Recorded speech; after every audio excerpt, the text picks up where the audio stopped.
Novus, the new voice. Vox Novus, the new dimension. Vox Novus, thought and movement leaders who will share from their experience and offer tools to help us navigate our rapidly changing world. My name is Victor Furman. Welcome to Vox Novus, the new voice. Historically, humanity has equated religion with the divinity in their respective faiths. Some religions have used this as a means of control. How has this led to divisiveness among peoples and a distancing from the true nature of the divine? My guest this week on Vox Novus, Reverend Dr. Lori Powers Otto, has a doctorate in Metaphysical Theology, is an author, Reiki Master-Teacher, psychic intuitive, certified life coach, and psychic aura reader. She's taught numerous metaphysical classes, including Reiki and Aura Viewing. She's also co-hosted shows on television and radio. She joins me this week to share her path and new book, God is Not What You Think, a Dissertation. Please join me in welcoming to Vox Novus my friend, Reverend Lori Powers Otto. Welcome, Lori. Well, thank you, Victor. Thank you. I'm excited to be here. I'm very excited. So nice to have you joining us and sharing this amazing work that you just came out with, your doctoral dissertation, God is Not What You Think, and we'll get to that shortly. But please share with our listeners your early path and how it led to your fascination and pursuit of energy practices and metaphysics. Well, it's kind of a strange story. It wasn't that long ago. When I was 40, I was sick a lot. I had severe vertigo. I was allergic to everything. I mean, literally everything except beef, spinach, and turkey. Everything else they test for, I was allergic to. And I got to the point they had me on 4 allergy medications a day. They told me my thyroid was shot, had me on that. And I'm like, this just doesn't work for me. And when the doctors got to a point where there was nothing they could do for me, my ENT said to me, why don't you try Reiki? And I said, what is that? And she said, honestly, she didn't really know, but it helped a lot of her patients. So she sent me to this woman, and lo and behold, I got better. I got off that also led me to a naturopath. And between the Reiki and the naturopath, I take 0 medications. I'm not allergic to anything. My thyroid's just fine. But when I was so sick, I was in bed a lot, and I detest being idle. So what can you do when you're stuck in bed? Well, I found an online metaphysical school. I checked around with some of my friends that I knew dabbled in that, and they assured me it was a great school, and so I signed up. And I started learning everything and anything I could about metaphysics. I mean, I had been a good Christian girl, I'd read my Bible back to back, cover to cover, numerous times, but there were so many questions still. And joining the University of Metaphysical Science online, I could learn about everything. I learned about all the world's religions. I learned about everything metaphysical that you can possibly think of. They have a course for it. And that just spurred my interest more and more and more and more. And it just got deeper and deeper. And I grew and grew and grew. And now we're here. So prior to age 40, you had no involvement whatsoever in any of these practices? Nope. Interesting. It's interesting that a lot of people that I know, for me it was my mid to late 30s, had some type of a development in their life that led them onto this path of study of spirit and metaphysics and all of the mysteries of life. And for me, it was a wonderful, life-changing time, and obviously it was also for you. Tell us about your work as a psychic intuitive and aura reader. Well, so just to back up for a little bit, while I was taking those courses, I realized I had been seeing auras my entire life, and I didn't know what it was, and nobody in my community, they would always just tell me it was my imagination or whatever. So then I took the aura course, and I use that. I teach it as a life skill because it really can just change your life for the better, being able to see auras.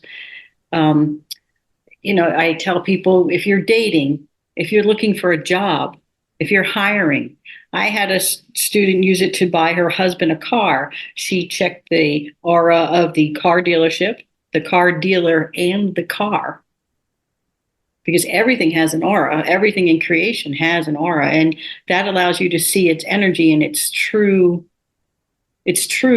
because especially people, we put up false, images that we project to the world. Being able to see someone's aura, you get to see the real them. That it turned around and helped me with my clients for my coaching business, my Reiki business, and just being a reverend and a light. All my things came together because I could see auras and I could use them to help people and guide people. Because I'm sure you probably counsel people and they tell you what they think you want to hear. But when you can see beyond the facade, it takes it to a deeper, more open and honest conversation. Absolutely. Tell us about your ordination. Well, through the University of Metaphysical Science and their, I always forget, they changed the name of the church. Their church, I got ordained through the church associated with the university. And I've always been very close to God and Jesus my whole life.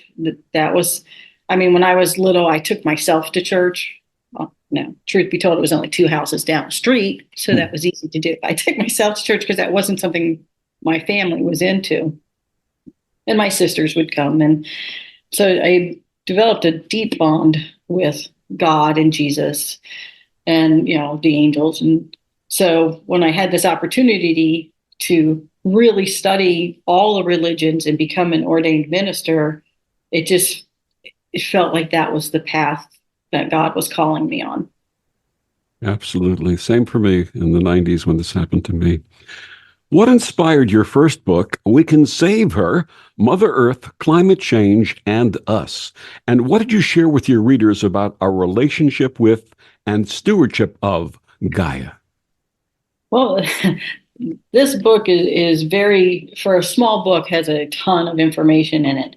And why I wrote it was because it's incredibly important to me that we take care of the planet. I always tell everybody, if you take care of the things in your life, the things in your life will take care of you. That includes each other, ourselves, and the planet. And the one being most people fail to take care of is themselves. So this book is basically saying, start with taking care of yourself. Be mindful of the products you use, the food you eat, the shows you watch, the company you keep. All of those make a difference. And once you start taking care of your health, then you're able to have healthy relationships with others, and that grows your family, your community, and it just keeps going out and out and out. And then as you learn to do all of that, then you're naturally, instinctively taking care of the planet. It bothers you when someone throws trash on the ground or you see an animal being mistreated. All those things matter and all those things make a difference. And in this book, one of the things that people most misunderstand is this passage in several religions, but we'll go with the Christian religion, that basically says God gave us dominion over the earth. But that is misquoted. God gave us stewardship of the earth, not dominion over it. We're not here to rule the planet. We're here to care for the planet. Absolutely. There are a lot of words that have been mistranslated. We'll talk a little bit about more of that when we talk about your latest book, God is Not What You Think. But you also wrote a lighter, practical book about money entitled It's the Little Things, 200 plus ways to save money. What were some of the little things you shared in that book? Well, there's a lot of them. I have everything from kids to groceries to health. It's little things.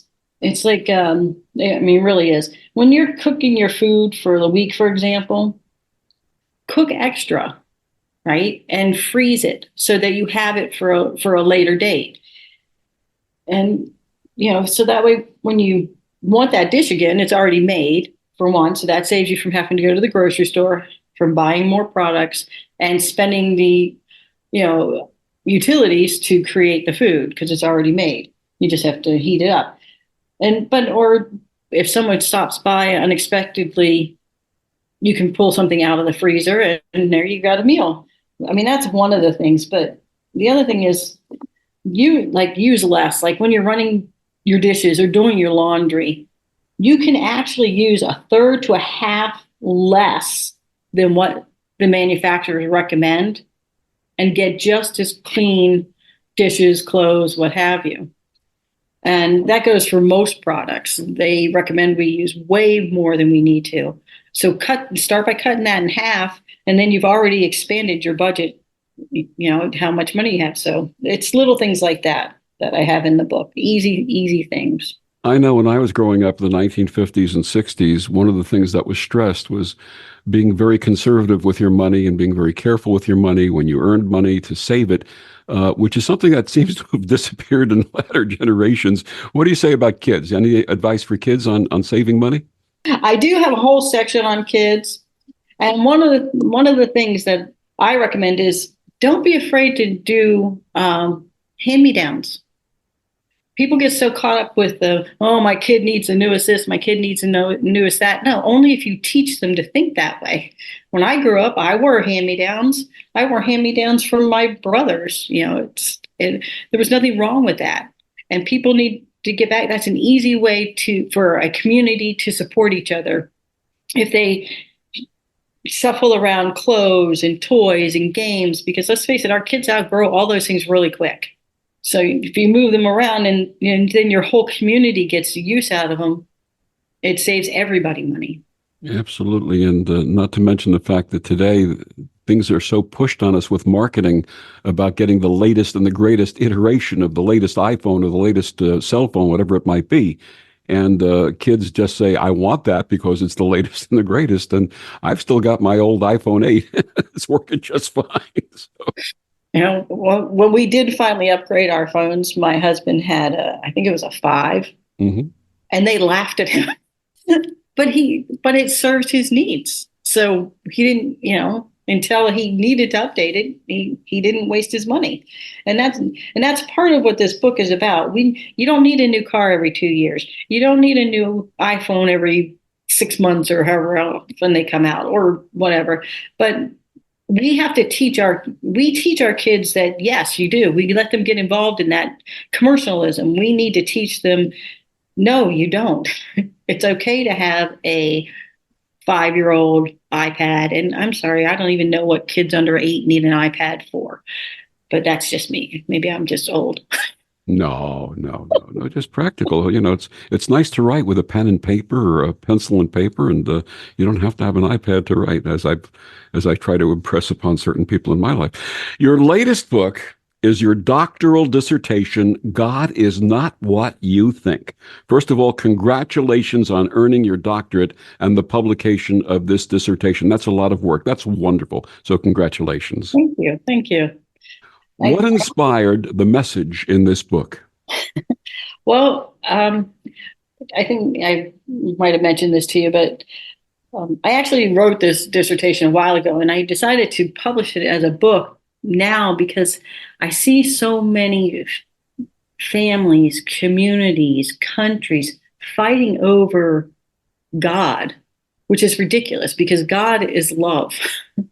No, my name is right. Your name's wrong. You're bad. I'm right. No, that's all silliness. And that's why I wanted to get this out here. we are all children of God. Everything that we know, see, feel, do is all God. So I wanted people to understand that God is not some man sitting up in heaven saying, "Oh, you're bad because you didn't do what I wanted you to do." Well, again, that's silly if you think about it. I mean, why would God give us free will if he was going to punish us every time we used it? I mean, I'm not saying there's not consequences for bad actions, but it's not God saying, "Oh, you kissed a girl, so you're going to hell." I mean, it's all silliness. So I wanted to really get this out here to hopefully help heal some families and the community and the world, with getting everyone to realize that God doesn't care what you call God. I use the word God, but you can use Allah, Great Spirit, the great beyond, the universe. It's all the same. What is the definition of the word religion? Well, according to dictionary.com, well, because you can find a ton of definitions for religion out there, but this one I thought was good.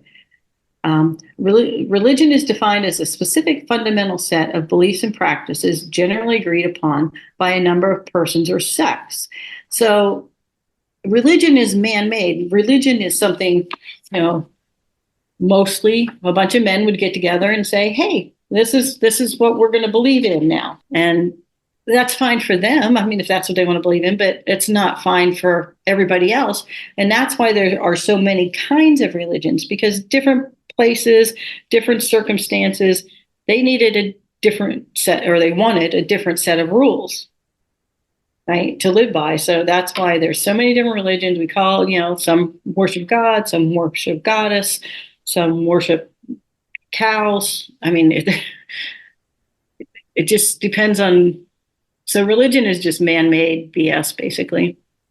One of the Latin roots of the word religion is religare, which means to tie fast or to bind. Is it necessary to be bound to a religion to have faith in divinity? Oh, absolutely not. Absolutely not. I mean, like I said, I may be an ordained minister, but I believe religion is BS. And I absolutely, with my every fiber of my being, believe in God and have utmost faith in God. I mean, my life has been very blessed, and I believe that's because of my faith in God and my almost continuous conversations with him, her, God, whatever you want to call it. What process led to the equation of God with the varied religions? Well, I'm not quite sure I'm going to answer this the way you intend the question, but the various religions, they needed something, a figurehead, and some of them named it God, and so they use that as a control mechanism. There's something more powerful than the rest of you, so the rest of us. So that's why the religions came up with God or goddess. It's just to have someone else to blame, basically. I don't know if that answered your question, but Yeah, sort of. And so in the beginning, when there were the first basic civilizations before there was shared communications and so on, what was the first form of worship that you've encountered? the very first form of I mean, I remember studying and learning that people would worship the sun initially. they did. They worshipped not just the sun, but they worshipped the nature and the patterns of nature. And if we got back to that, that would be wonderful. And they did that because it let them know when to plant and when to, harvest their crops and when to migrate, because a lot of early civilizations had to migrate for food and water and whatnot, and to avoid extreme weather events. So the very first form of worship was nature. And then the Sumerians, I believe, were the first who had some form of organized religion. I believe that is correct. There might have been one before them, but I believe it was the Sumerians. And right, but they did that because they needed to get more control. They needed to have somebody in charge, someone telling people what to do, someone saying, hey, we need to do this and this and this to get this and that and that. And it just, I think the original intent was actually good. It was just to guide. But religion's become so perverted that it's now just all about control. My guest is Reverend Dr. Lori Powers Otto. Her book is called God is Not What You Think. Lori, please share with our listeners where they can get your book and find out more about you. My books are available on Amazon, and you can find me on Facebook under Reverend Dr. Lori Powers Otto, or you can find me on Instagram at Lori Powers Otto. And we'll be back with more after these words on the Om Times Radio Network. The best of the holistic, spiritual, and conscious world. Om Times Radio. IOM FM. Om Times Magazine is one of the leading online content providers of positivity, wellness, and personal empowerment. A philanthropic organization, their net proceeds are funneled to support worldwide charity initiatives via Humanity Healing International. Through their commitment to creating community and providing conscious content, they aspire to uplift humanity on a global scale. Om Times, co-creating a more conscious lifestyle. If I could be you, and you could be me, for just 1 hour. If you could find a way to get inside each other's mind. Walk a mile in my shoes. Walk a mile in my shoes. Walk a mile in my shoes. We've all felt left out. And for some, that feeling lasts more than a moment. We can change that. Learn how at belongingbeginswithus.org. Brought to you by the Ad Council. Walk a mile in my shoes. Hello, I'm Sandy Sedgbeer, host of Om Times Magazine's flagship radio show, What is Going On? My passion is sifting through information, research, and innovations from new thought teachers, speakers, and researchers, pushing back the boundaries of what we know about life, energy, metaphysics, and the universe. I love shifting perceptions about who we are, why we're here, and how quickly impossible becomes normal when we open our minds, expand our awareness, and accept that the only limits that exist are those we place upon ourselves. So if you're the kind of forward-thinking, eager investigator of what lies beyond the current reality that most perceive, why not make a date to come play with me in the field of possibilities at 4 p.m. Pacific Time, 7 p.m. Eastern Time every Thursday, and together we can discover what's really going on. They are our cuddlers and co-workers, purr machines and love bugs, and constant companions. They are our pets, our family, and they make life so much better. When we face unexpected challenges in life, so do our pets. That's why we're on a mission to support people who love their pets, and the pets who love their people, ensuring these families stay exactly where they belong, together. And you have something to offer. With an open heart and mind, there is nothing you can't do. There's no gesture too small or too big when it comes to helping. Whether donating a bag of kibble, sharing an Instagram post of a lost cat, or welcoming a foster pet into your home, every bit of kindness counts. You can help keep pets and people together. Visit petsandpeopletogether.org to learn how to be a helper in your community. This has been a public service announcement brought to you by Maddie's Fund, the Humane Society of the United States, and the Ad Council. Back on Vox Novus, my guest this week is Reverend Lori Powers Otto. We're talking about her latest book, God is Not What You Think.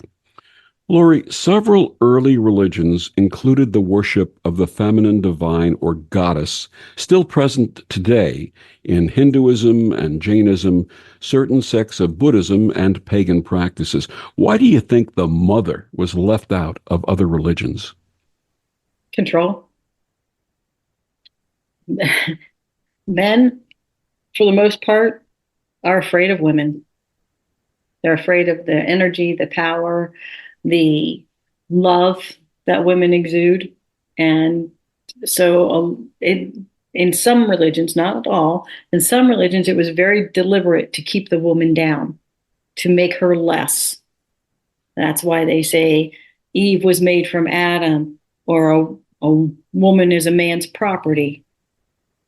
They had to make her less to control her, and because there's more women than there are men in the world. So the minority got scared and said, "Well, let's make some fake rules up." And if women were included in this concept of divinity, if it was not God the Father, but God the Mother, what do you think would have happened?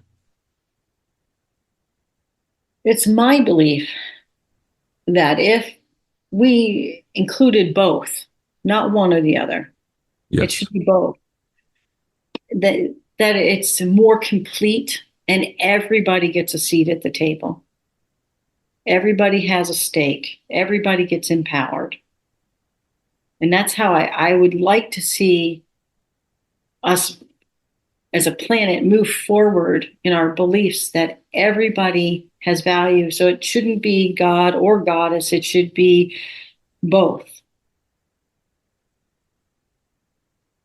And in the process of doing that, how does that change religion? Oh, it dramatically changes religion. Women in Middle Eastern countries won't be raped and beheaded for a hair sticking out of their, clothes, or, even women in this country won't be subjected to, well, I'm the man, you're going to do what I say.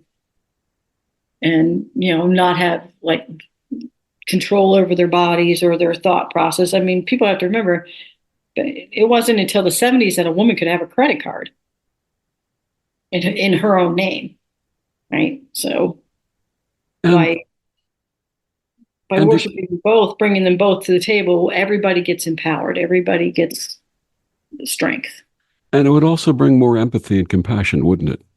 Yes, I do think it would. It would bring more love, more caring, more, like you said, compassion and empathy, but also more engagement with each other, with our neighbors. I just think it would open up everything for everybody. Absolutely.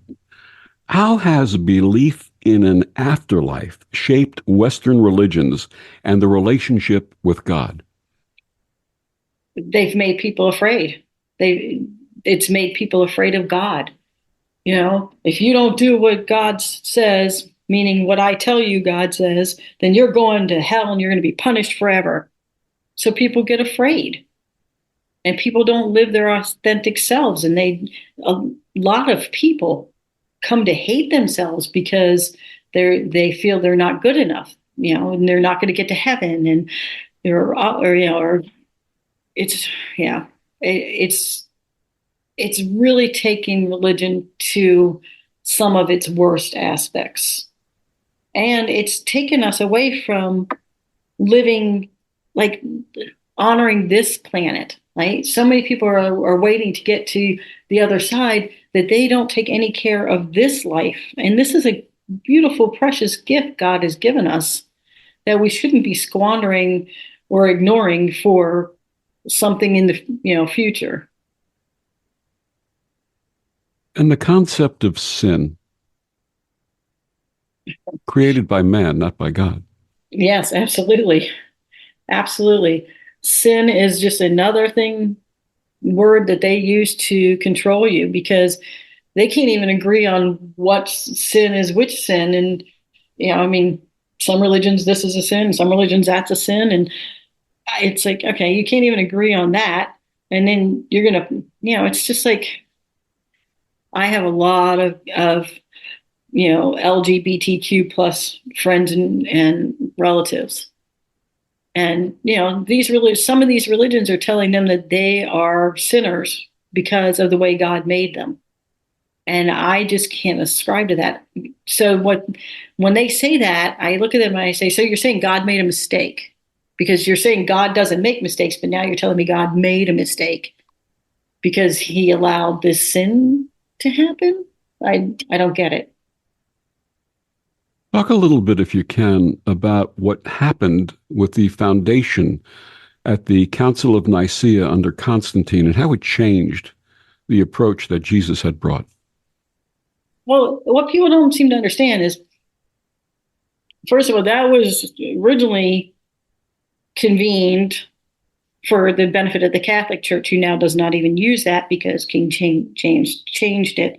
But they just took, they just took a bunch of stories and like Matthew, Mark, Luke, and John, I think, are all written by the same person. But people don't realize that. They think that Matthew wrote his and Mark wrote his and Luke, etc. It's not true. And a lot of it is just made up stories. That's why two of the books supposedly tell the exact same story, but they're slightly different. And it's like, why you need two books talking about the exact same thing?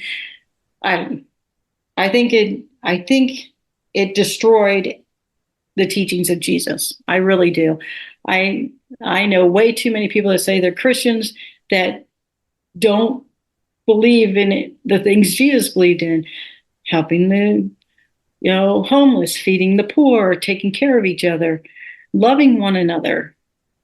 They just don't believe in that. And I think it's because of this council that was put together, and they put out lies. Like they threw out the book, the Mary Magdalene's gospel. Because she's a woman, we can't put that in there. Again, goes to keeping women down. And, and just like calling her a prostitute and a whore, which wasn't true. And even if it was back in that time, it was considered a great honor to be a whore for the temple.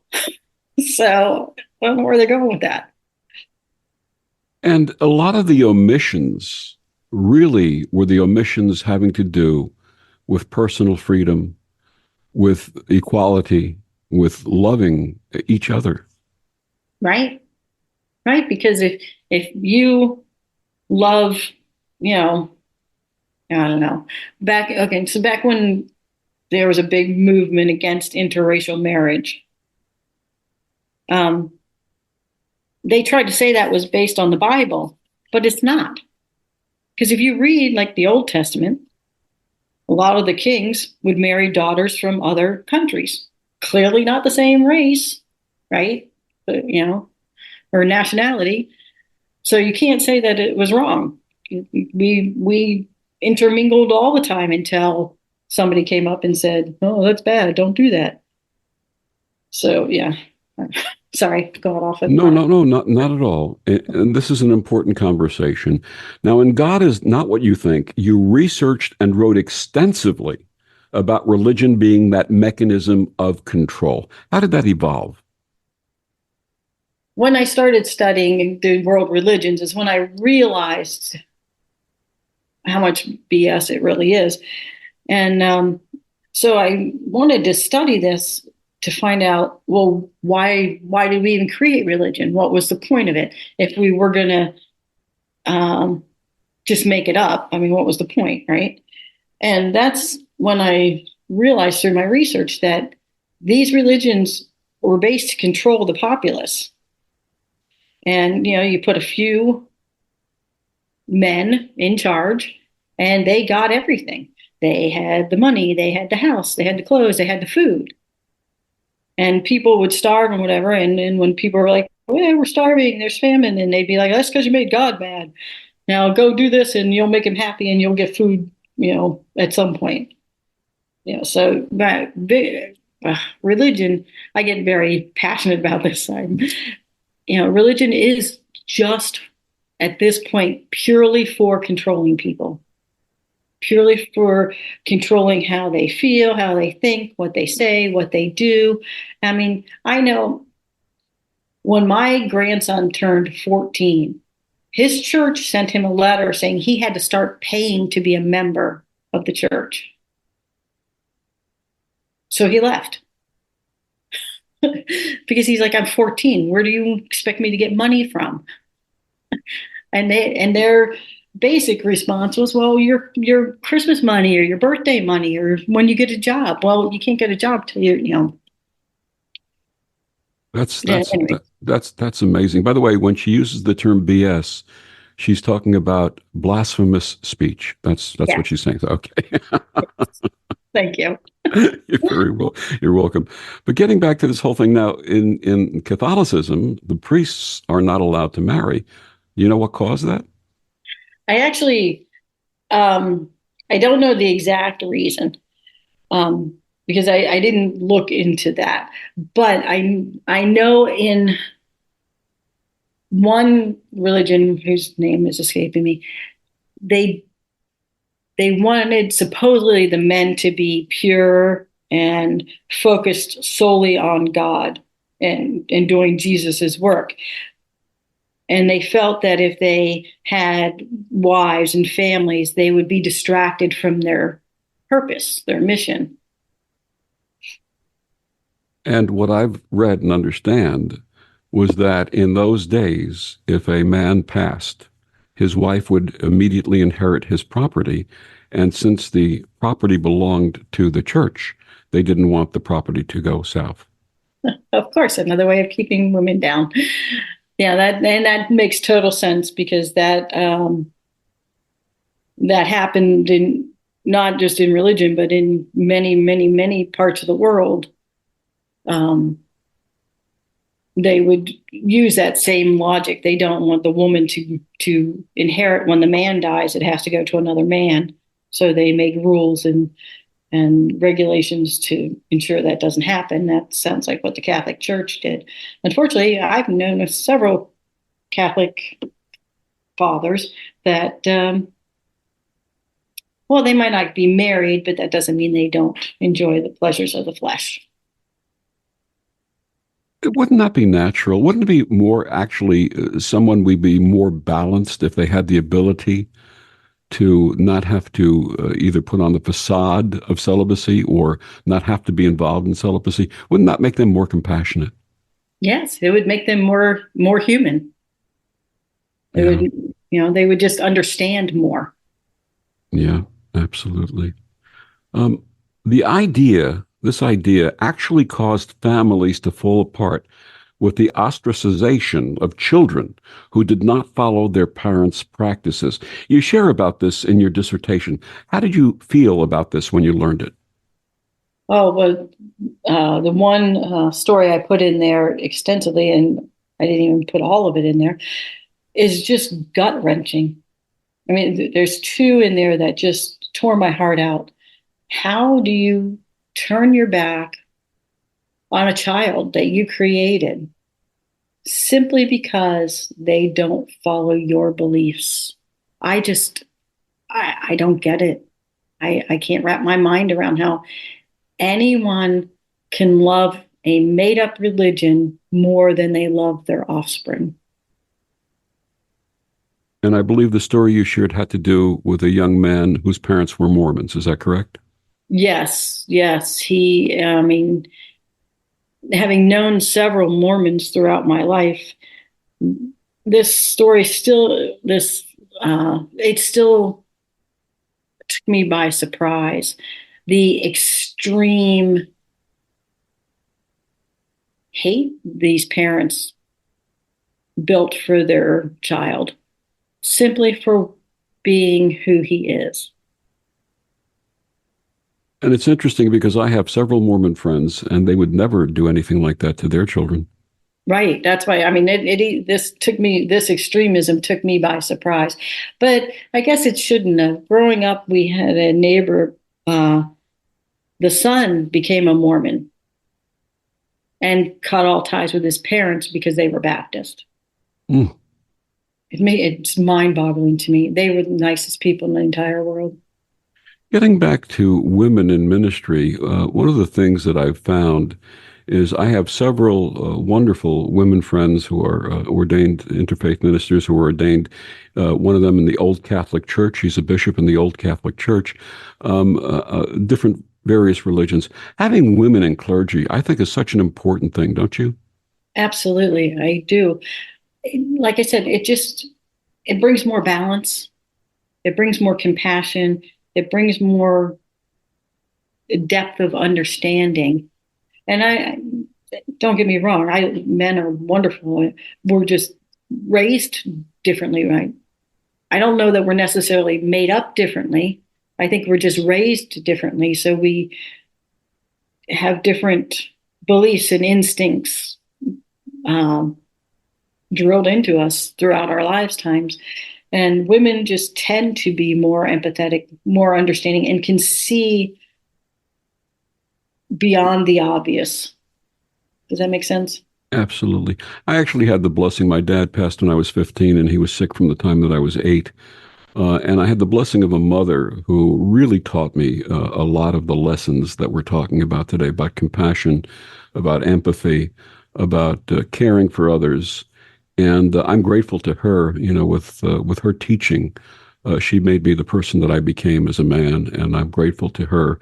And I think that type of education, having that balance, it's wonderful to have the dad teach the son all the masculine things, but it's also important for that mom to teach the child, the boy, how to love and be empathic and be compassionate. And I'm grateful to my mom for those lessons. My guest is Reverend Dr. Lori Powers Otto. We're talking about her book, God is Not What You Think. We'll be back with more after these words on the Om Times Radio Network. Humanity Healing International is a small nonprofit with a big dream. Since 2007, HHI has been working tirelessly to bring help to communities with little or no hope. Our projects are not broad mandates, nor are they overnight solutions, but they bring the reassurance that no one is alone and that someone cares. To learn more, please visit humanityhealing.org. Humanity Healing is where your heart is. Imagine yourself being transported to India, to the banks of the Ganga and an ashram in Rishikesh. Visualize that you are welcome to satsang with an American sannyasi who shares the wisdom of her guru. Your visualization has manifested. Join Sattvi Bhagawati Saraswati for inspiration and transformation every Thursday at 11 a.m. Eastern on Om Times Radio.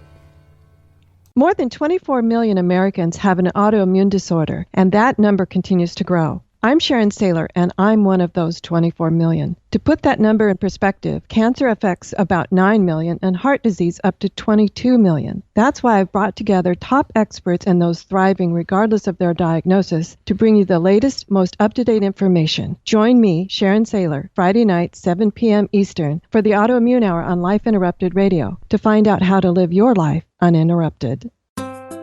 Grab a cup of tea or a glass of wine and tune in for inspired conversations with publisher Linda Joy on Tuesdays at 2 p.m. Eastern. Linda creates sacred space for leading female luminaries, empowering authors, heart-centered female entrepreneurs, coaches, and healers. A soulful venue where guests openly share the fears and obstacles they've overcome, wisdom and lessons learned, and the personal journey that led them to the transformational work they do in the world. Inspired conversations to empower you on your path to authentic, soulful living. Hi, this is Bill Maher. I can find humor in almost anything, but one thing I never laugh about is cruelty to animals. If you don't get the joke either, write People for the Ethical Treatment of Animals, 501 Front Street, Norfolk, Virginia, 23510. My name is Ariel. When I arrived in the U.S. at 19, I struggled to find job opportunities without my high school diploma. My entire life changed when I took a chance and got my high school diploma at age 22. Everything I have, my education, my career, my marriage, I owe to the Adult Literacy Center and my teachers. They were with me every step of the way, helping with my English and math, making sure I pushed through all the challenges. Ariel, your success proves that what I'm doing as a teacher has real meaning. It was an honor helping you achieve your greatness. Now you're helping others achieve theirs. It inspires me. Education was the key that unlocked all my opportunities. When you graduate, they graduate. Find free and supportive adult education centers near you at finishyourdiploma.org. Brought to you by Dollar General Literacy Foundation and the Ad Council. Back on Vox Novus, my guest this week is Reverend Dr. Lori Powers Otto. We're talking about her new book, God is Not What You Think. Lori, some of the ideas that you researched and shared in your dissertation are religion is based upon fear and religion is a business. Please share some examples with us. Well, we all see how religion is based on fear. We see it all the time. You don't do what we say, you're going to get punished. Eternal damnation and all that. But the business part is what really should make people wake up.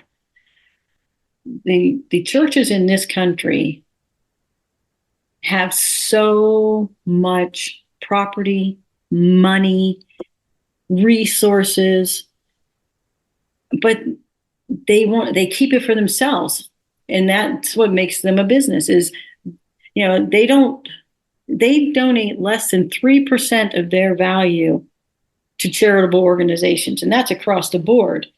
But what they do is they buy shopping malls and schools, pay for schools, not even free schools. They buy schools and they generate income. The Mormon Church, I believe it is, Latter-day Saints, is one of the largest cattle ranchers in this country, doing those factory farms that's destroying our environment, destroying our beef industry, and they're making a ton of money. I mean, we've all seen these ministers, Joel, who wouldn't open his church up to flood victims, right? Has a massive estate, a private yacht, private jets. You're going to tell me that's God's work? No, that's because he's a greedy businessman. And he'll tell a mother who can barely feed her children that she has to tithe to his church 10% of her income every week, or she's going to hell, when he could easily pay for her family to live for 20 years and not even notice it missing. But they pay their taxes, don't they? No, they do not pay taxes. And that's why you can't find out how much they actually make, because they don't pay taxes, and they don't pay taxes on anything they buy with the church. So that shopping mall, they don't pay taxes. That movie theater, that school, those ranches, tax-free. It's okay. all tax-free. There's the yachts, the mansions. If you want to call something a sin, it should be that. Okay. Putting aside organized religion or disorganized religion, who is God, and what should we understand about the divine? God is everything. I mean, literally, science has proven it. Science has proven that everything is made of energy. I mean, literally everything. Your table, your dog, everything is energy, the trees, and God is that energy. God is the source of all that is, all that ever will be, and we just need to reframe how we think of God. God is not some benevolent man or some punishing deity. God is us. God is everything. So everywhere you look, everything you see, everything you touch, smell, feel, hear, sense is God. And science has proven it to be true. And does prayer manifest in energetic change? Absolutely. Prayer is one of the most beautiful things we can use. I've heard people say prayer is talking to God and meditation is listening. And that is partially true, but we are constantly in contact with God, and prayer is why. Every time you pray, and the energy shifts. And there are studies, and some are in my book, and there's other studies you can find all over the place, where they'll take hospital patients and they did a blind study where they prayed for some half of the patients and not for the other. And the ones that got prayed for healed faster, stayed healthy, needed less medications, got out of the hospital quicker. I mean, in every possible area, the prayed for patients excelled over the non-prayed for patients. And they've done that experience with crops. Crops that are prayed for grow bigger, fuller, stronger, more nutrient dense than crops not prayed for. So yes, prayer can make a difference in any situation and in any application. And you and I, both as Reiki masters and Reiki practitioners for many years, recognize that Reiki energy is another form of the same thing. Yes, absolutely. When I was creating my own Reiki program, I studied a lot of the Japanese programs, which are very similar, not like the ones in the United States. And one of the definitions of the term Reiki is God's love. Beautiful. And when we pray, in traditional prayer, we're praying to God, to the Lord, to our Father, to Jesus, to whichever faith we're in, the way we were taught to pray. Who do you pray to? Well, I said I use the term God, but in my mind, that is everything. That's the energy that creates all. So I do pray to God. I talk to Jesus regularly, but not the Jesus most people believe in. Who is the Jesus that you speak with? I talk to the Jesus that fed the hungry, befriended the sinners, cared about the poor, that helped others and wanted to create an environment where people were valued, loved, and respected. And who do you consider Jesus to be? Well, I don't consider Jesus to be the Son of God. I don't. We're all the sons and daughters of God. And I know some people say, well, Jesus never really existed. Well, history begs to differ. I know that in Japan, there's a tombstone for Jesus of Nazareth. There's something similar in France. So, take that however you want. But Jesus is, to me... Jesus is the example that everyone should follow. Yeah, he's the... I was going to use the word the essence of right. If you wanted something to follow, it should be that energy, that experience. One of the things that I learned while attending the new seminary in the 1990s is that there is an iteration of the golden rule in virtually every faith. Do unto others as you would have them do unto you. Love thy neighbor as thyself. Why have so many religions forgotten this basic tenet? And what would our world be like if everyone just practiced those two things? Well, I think the religions, they teach those things to the children and then teach the opposite to the adults. Love your neighbor as long as they think the way we think, right? And we need to get rid of that because we need to get back to those, because if we could live by those so-called golden rules, because they really are golden rules, we would know peace, we would know love, we would know the end of starvation and homelessness and, mass shootings. And I'm not saying that everybody's always going to agree on everything, but we would learn to disagree in a peaceful manner and to work out our differences with each other instead of fighting each other over silliness. There would be an end to war. Yeah. There would be an end to hunger because everyone would share. Right. There would be an end probably to disease because a lot of disease is caused by worry and fear. Yes, stress. People don't realize that. We manifest these diseases in ourselves for various reasons, that we may not ever fully understand. So yes, it could lead to the end of illness, disease, even injuries, because we'd be stronger, healthier, take care of our bodies more. What would you like your readers to take away from God is not what you think? I want them to understand that God is not one single thing. God is everything.